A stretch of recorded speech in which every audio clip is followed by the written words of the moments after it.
Halo, perkenalkan nama saya Bintang Tujal Sembara dari kelompok 3. Saya akan mempresentasikan perencanaan BCP layanan sistem informasi pada STEAM Amikom Purwokerto. Nama anggota kelompok kami Efri Duspati dengan NIM 21110051. Lalu yang kedua saya sendiri dengan NIM 21110101. Yang ketiga Asher Fadil Albone dengan NIM 21110088. Yang keempat Carolus Borromeus Ratu Jakelen dengan NIM 21110024. Oke, kita lanjut ke slide berikutnya.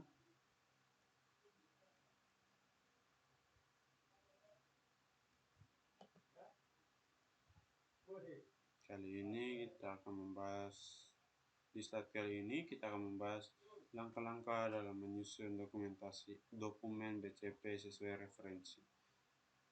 referensi yang dosen kami berikan di soal UASnya. Yang pertama, lihat kembali rencana bisnis. Melihat kembali apa yang menjadi peluang dalam ancaman dari bisnis tersebut, kemudian melakukan kegiatan eliminasi terhadap hal-hal yang belum terlalu penting untuk diprioritaskan, dan segera prioritaskan hal yang memang dirasa penting. Jadi di sini kita utamakan dulu itu hal-hal yang prioritas atau yang lebih penting untuk keberlangsungan bisnis ke depannya. Yang kedua, bentuk tim. Membentukkan tim ini bertujuan untuk memutuskan berbagai strategi perencanaan yang nantinya akan tertulis dalam dokumen BCP dan juga untuk merumuskan proses pemulihan bisnis. Jadi ini dalam perencanaan untuk menyelesaikan perencanaan yang merumuskan berbagai strategi yang nantinya akan tertulis dalam dokumen BCP juga melakukan proses pemulihan. Di sini jika ingin memulihkan sebuah masalah yang ada dalam bisnis, sebaiknya kita membentuk tim yang nantinya setiap tim itu kita berikan tugas atau job desk-nya dan dia akan mengambil keputusan berdasarkan job desk yang sudah diberikan dari awal. Yang ketiga, persiapan bisnis continuity plan. Buatlah dokumen BCP dengan jelas dan dalam bentuk dokumen. Tulislah secara rinci hal-hal yang diperlukan agar dalam implementasinya tidak terjadi kesalahan kerja. Di sini diberitahu agar buat kita itu alangkah lebih baiknya kita buat dokumen BCP yang jelas di dalam bentuk dokumen dan harus tertulis secara rinci agar tidak ada detail-detail yang terlewatkan pada saat kita mengimplementasikan apa yang sudah kita rencanakan di awal, dan akhirnya ke depan kita dapat meminimalisir kesalahan agar lebih, dan juga nanti ke depannya itu jika kita melakukan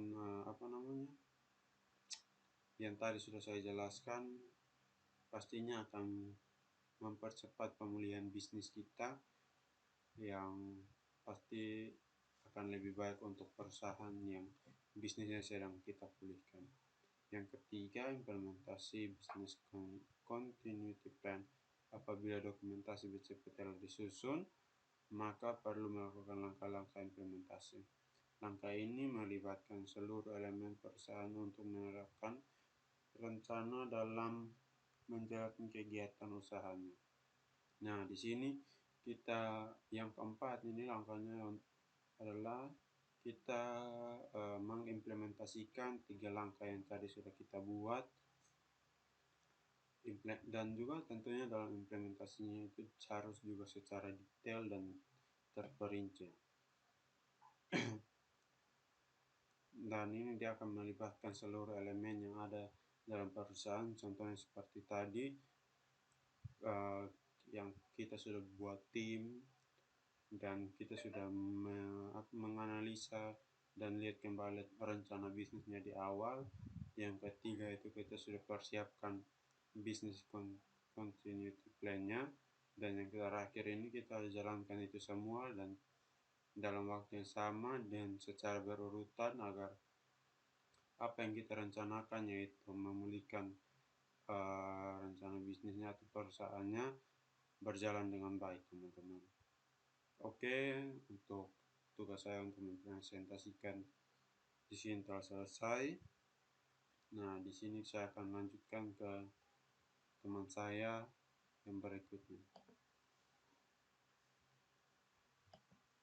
Oke, yang berikutnya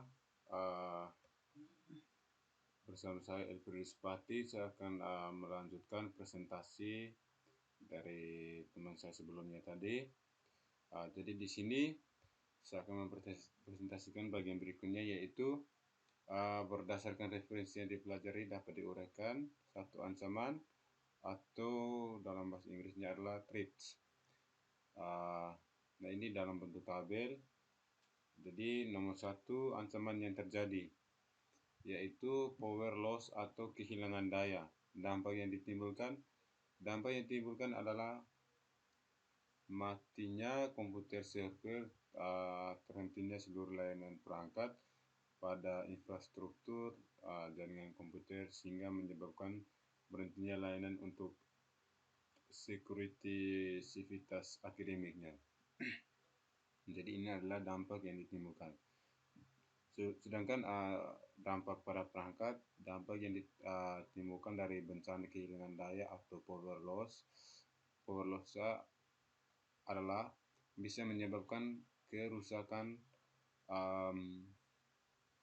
pada perangkat keras serta kerusakan pada perangkat lunak. Itu adalah dampak pada perangkat. Yang berikutnya nomor 2, yaitu database tidak mampu melayani request data. Dampak yang ditimbulkan itu dari ancaman yang terjadi itu, dampak yang diakibatkan dari bencana ini adalah informasi tidak bisa diakses dikarenakan database-nya mengalami error sehingga gagal untuk melayani request dari pengguna. Lalu dampak pada perangkat, dampak yang ditimbulkan pada perangkat adalah perangkat lunak. Nomor 3, yaitu ancaman yang terjadi looping pada jaringan komputer. Lalu dampak yang ditimbulkan pada ancaman yang terjadi itu, dampak yang ditimbulkan dari bencana ini menyebabkan terhentinya layanan dikarenakan koneksi jaringan di dalam satu gedung error, sehingga tidak bisa diakses dan bertukar informasi. Nah, sedangkan pada dampak pada perangkat, bencana ini mengakibatkan dampak pada perangkat switch dikarenakan kesalahan pemasangan kabel. Lalu nomor 4, ancaman yang terjadi itu kerusakan hard disk atau kegagalan hard disk. Nah, dampak yang ditimbulkan itu, dampak yang diakibatkan oleh bencana ini adalah kehilangan data. Lalu dampak pada perangkat, dampak yang ditimbulkan terhadap perangkat adalah kerusakan pada perangkat keras, yaitu hard disk. Lalu yang kelima ini, ancaman yang terjadi serangan spam dan malware. Lalu dampak yang diakibatkan adalah mengakibatkan overload pada sistem email service content private provider, sehingga membuat sistem operasi pada server crash. Lalu dampak pada perangkat adalah mampu menimbulkan kerusakan pada perangkat keras. Dalam hal ini adalah komputer server karena crash. Nah, ini adalah presentasi berdasarkan ancaman. Lalu yang berikutnya,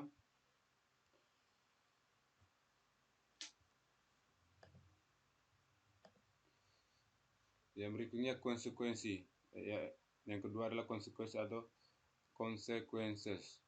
Konsekuensi yang dapat diambil adalah menyelamatkan data-data pada perusahaan layanan informasi pada Stikmik Amkom Purwokerto. Yang ketiga, pencegahan preventif atau measure. Jadi ukuran pencegahan yang dapat dilakukan adalah ketika terjadi bencana atau risiko yang sifatnya darurat, dokumen BCP ini akan menjadi sebuah sumber informasi utama untuk prosedur pemulihan sistem layanan.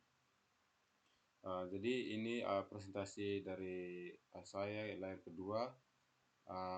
Yang berikutnya akan dilanjutkan oleh teman saya. Sekian dan terima kasih.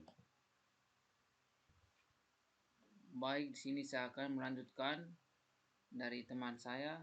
Perkenalkan, nama lengkap saya Carolus Permesa Ratu Uja Kelen, NIM 2110024. Baik, di sini yang kedua yaitu konsekuensi atau konsekuensi yang didapat diambil adalah menyelamatkan data-data pada perusahaan layanan informasi pada STIM MKO Purwokerto.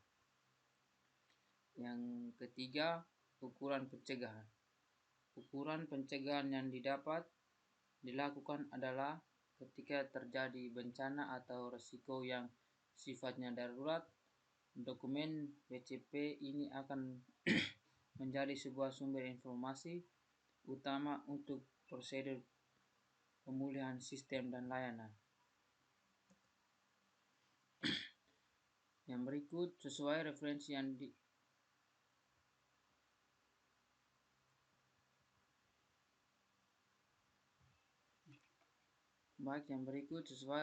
yang dipelajari.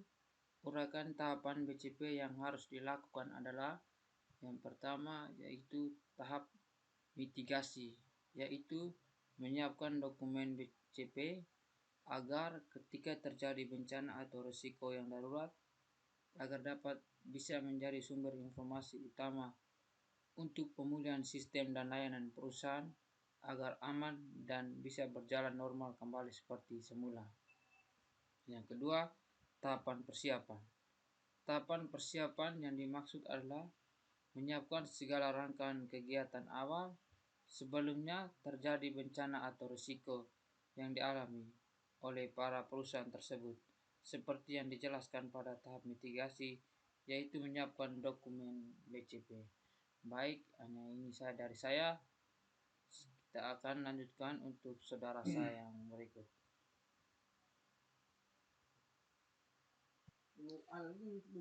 Oke, baik.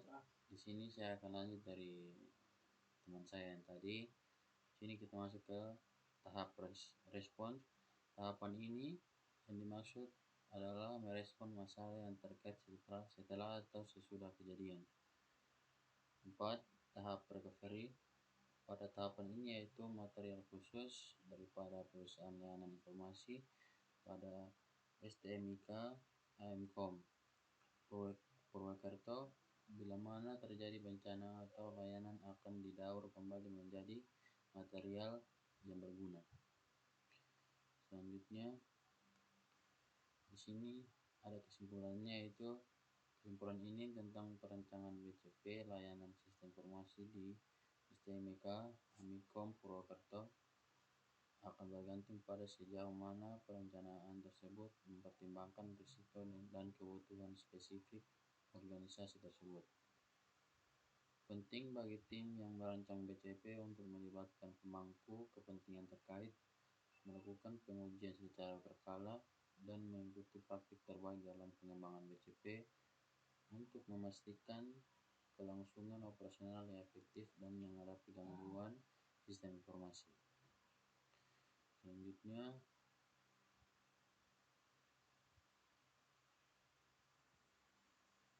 ya di sini daftar pustakanya kita dapat dari yang pertama Wallace M. Weber L. Ensani A. 2014, The Disaster Recovery Handbook, A Step by Step Plan to Ensure Business Continuity and Protect Vital Operations, Facilities and Assets. Yang kedua, Chevy Y 2018, The Power of Resilience, How the Best Companies Manage the Unexpected. Itu saja. Terima kasih.